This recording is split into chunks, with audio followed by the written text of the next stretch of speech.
জেলা ফিরেটের মধ্যে কামাল ভাইয়ে ভাত বাড়ি দিতেছে, আমি মাংস বাড়ি দিতেছি, আমাদের আইফুল ইসলাম অন্যান্য তরকারি করে বাইরে দিতেছে, আমাদের ইমরান প্রতিটি ফিরেটের মধ্যে সব কিছু পাইছে নাকি চেকিং করতেছে, আমাদের সাজাদা হয়ে দেখতেছে কিরকম বেড়ে দেওয়া হচ্ছে এখানে। তো আমরা সবাই মিলেমিশে এখানে কাজ করতেছি। আমি বিভিন্ন গ্রাম অঞ্চল উপজেলা বিভিন্ন জায়গায় কইরা দেখছি আমাদের মতো করে কেউ মিলেমিশে থাকতে পারে নাই। আলহামদুলিল্লাহ আমাদের প্রতিবন্ধী ব্যক্তিরাও অন্যান্য মানুষের মতো না।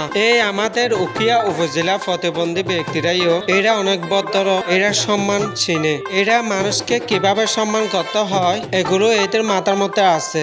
যেমন অন্যান্য এলাকার প্রতিবন্ধী ব্যক্তিদের মতো এরা হই সই করে না।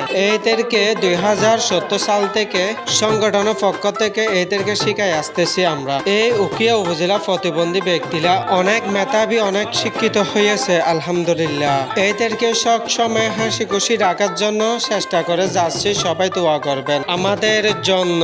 আমাদের কাছে কোনো কিছুর ভেদাভেদ নাই, সবাইকে নিয়ে মিলেমিশে থাকতে চাই আমরা। প্রতিবন্ধী ব্যক্তিরা বাংলাদেশে কোনো জায়গায় করতে পারে নাই প্রতিবন্ধী ব্যক্তিদেরকে নিয়ে বনভোজন করার জন্য, কিন্তু আলহামদুলিল্লাহ আমাদের উখিয়া উপজেলা প্রতিবন্ধীদের সংগঠনের পক্ষ থেকে আজ এই বনভোজনটা আমরা করি।